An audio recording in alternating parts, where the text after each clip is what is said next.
Chris Vince, it's a while since we've been here on the Greyhound and our grassy knoll, so to speak. Another busy Friday. Where have you been Friday morning? Yeah, we've just been to Harlow School, obviously in Old Harlow, to meet with teachers and the children there. Had a really good question and answer session with their Eco Club. What was really good, they asked us some really good questions about kind of education and what's going on in Harlow, but also they were really good about talking about the things that they are doing in their local community as well, and have to pay tribute to the school, but also the young people themselves for the work they're doing in their local community, because it's always really encouraging to see. When you see, obviously you feel vested in education, and it's actually, there's a Leavers Assembly as we speak at St Mark's, and you see St Mark's pupils also trying to go to Russell Group universities. Are you encouraged by the state of education in Harlow? Well, do you know what?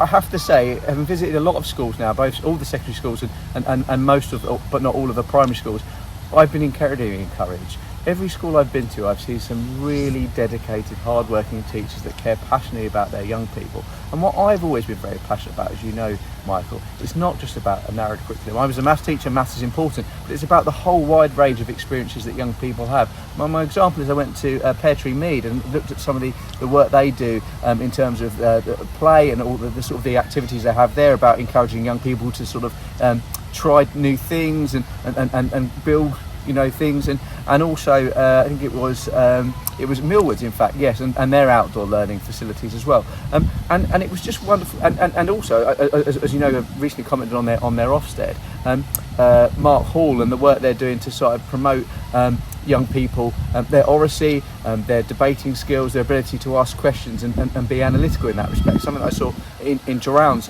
primary school as well. So yeah, I've been really encouraged by that. I think there's obviously a bigger picture with education. In my background in teaching, I had a very fiery contribution in the chamber yesterday on education, because I think we did inherit a mess, and we've got a lot of work to do to improve that. But on the sort of on the chalk face, if you like, we've got some fantastic teachers in this town doing a fantastic job, and some young people who we should all be really proud of.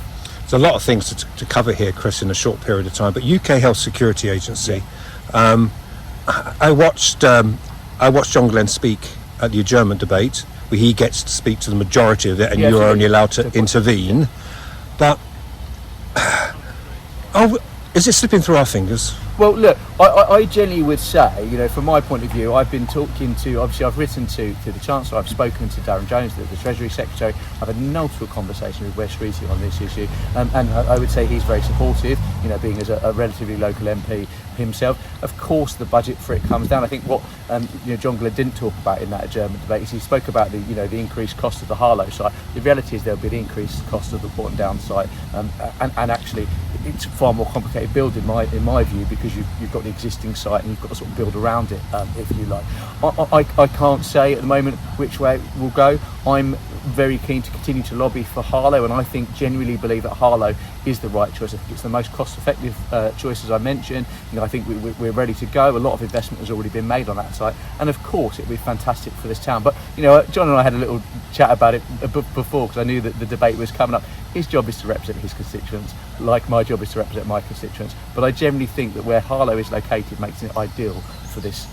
And he's had 15 years run at this one, hasn't it? You've got 10 months. Look, is that quite hard in that way? Well, look, I think I was always very keen as an MP for Harlow to sort of hit the ground running. I hope that I've done that. And I think you and I were talking about kind of what have I done in those 10 months. The two big things, of course, have been the investment in the new hospital, 1.5 billion pounds of guaranteed investment, and a realistic timescale for a new hospital for the first time, and getting it on that wave too was massive. And then of course it's been me lobbying for this health security agency, which should be really important for this town, because if I can get both of those things, and I appreciate it's an if, but if I can get new hospital for Harlow and the jobs and investment that we need for this generation, but the next generation of Harlow young people that we just spoke about, that's going to be huge for this town. You're in constant contact with Tom Lafferty. You understand there's a lot of expectation management with UK. There has to be a plan B for UK Health Agency. has there got to be a plan B for the hospital as well? Well, look, you will know that I've gone to this before, but you will know obviously that there is an intrinsic link between the hospital and the UK Health Security Agency in terms of that site, the former GSK site, what is currently obviously owned by the government. So obviously those two things are inherently linked.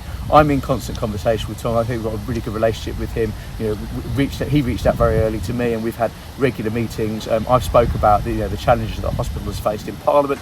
I've spoke both privately and officially to the health and social care department about the challenges that Princess Alexandra face. We will get that new hospital, but of course it is going to take time. As I said before, when I was elected, we weren't in the place that some of these other new hospital schemes were. The funding wasn't there, and actually we hadn't got the site purchased. So we have to be realistic about that timescale. We've now got a realistic timescale, but I will continue to work with Tom, as you said, to ensure in the meanwhile we get that interim funding that we absolutely need. And as I say, that's my job, sort of in the short to medium term, is to be lobbying to Wes and his team to say this is the funding we need, and it's not a wish list. It's we need this funding.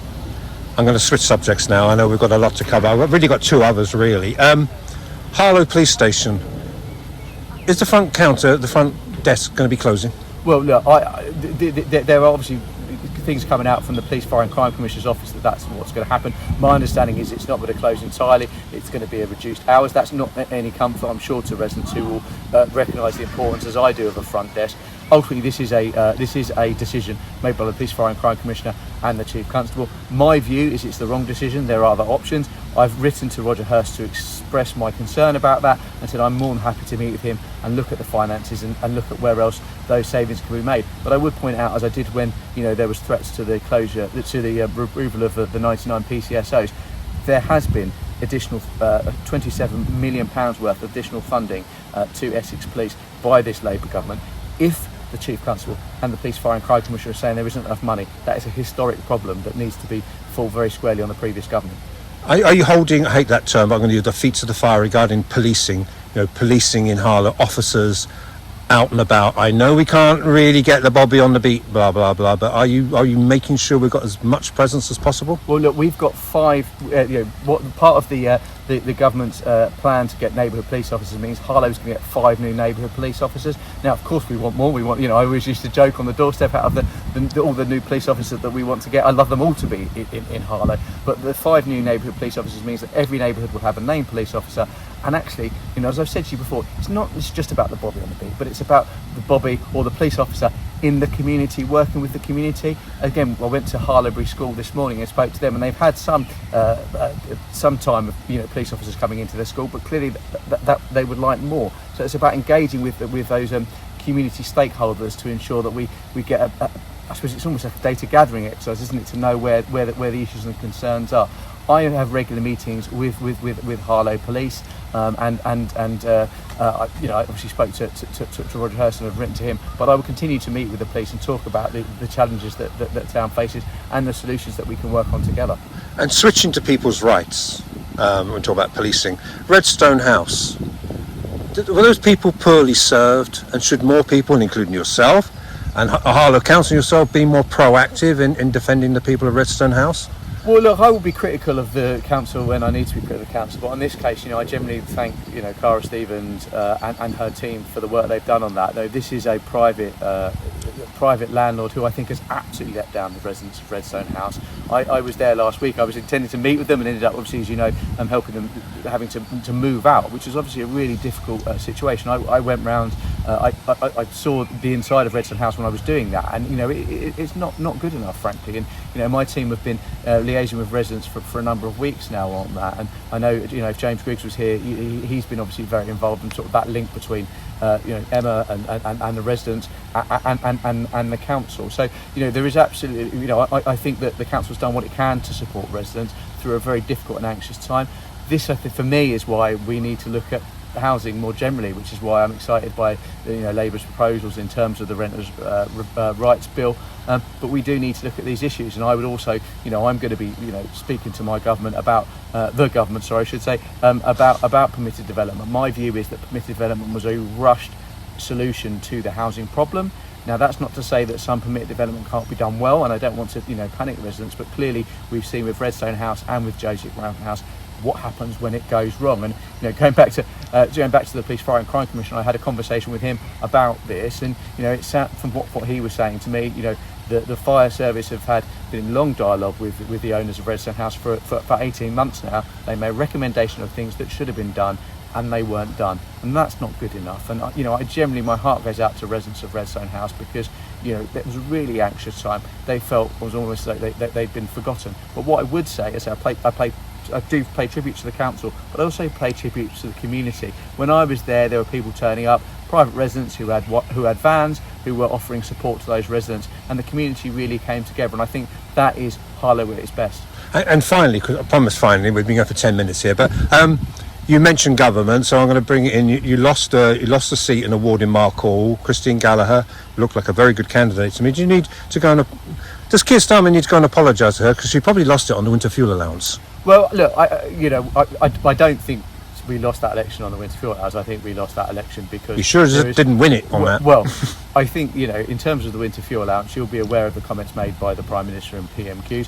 I do believe that it's right to means test the winter fuel allowance. There are people that don't need that winter fuel allowance, but there is an argument as to can we adjust it and can we make more people eligible, which I think is what the government is now looking at, which is the right choice. You're absolutely right to say that Christine Gallagher was a fantastic candidate. I'm very keen. I hope she will stand again. I was that former teacher, so obviously I'm biased. There is a mood, I think, in the nation of frustration. It's really important that the Labour government continues, in my view, to do what it's doing to improve the economy. We've seen 3 major trade deals done. Now, some people may argue those trade deals aren't perfect, but they're a hell of a lot better than the trade deals that we're left with by the previous government. So I genuinely believe that this government is on the right track. We are making difficult decisions. As the economy improves, I hope we're able to row back on some of those difficult decisions, like the one that you mentioned. But actually, what we want to do is put money back in people's pockets and to ensure that people have, to address that cost of living crisis. And ultimately, if we put money back in people's pockets, that stimulates the economy as well, because people are spending money, it benefits businesses, etc. So, I think that there's a lot of work to be done. We inherited a huge mess. I can say that because the Tories were saying that about us for 14 years. We've had 10 months, and we are really starting to see those green shoots now of things improving. We've got the highest growing economy in the G7. We've seen huge improvements, and these trade deals are a huge part of that. And finally, you enjoy. I mean, I'm not asking you to mark your own homework, and we'll come to that maybe on July the 4th. But you're enjoying it. Is it everything you expected it to be? I do enjoy being MP, and I'm not going to lie, and it's a huge honour. And genuinely for me, I love doing this visits to schools. That's a real pleasure, and hopefully inspiring some young people to get involved in politics in the future. As people know about me, I didn't, I got into politics quite late. I was 27 before I joined the Labour Party. I got involved because of my background in education and believing I could bring something to it. But I get the opportunity, multiple times in a week, as you know, because I'm very active in the chamber, to stand up and talk about the wonderful things that we've got going on in Harlow, and talk about the wonderful community and the members of that community. I even mentioned yourself once in Parliament. It's wonderful to be able to do that and to really champion our town. And I think it's really important that I do that, because it's hugely important that the government, the Prime Minister, the Secretary of State think about Harlow and really commit to Harlow, because I do believe that it's kind of been forgotten for a long time. So it's a huge honour to represent this town and this community, and I'm incredibly grateful for those people that have given me that opportunity.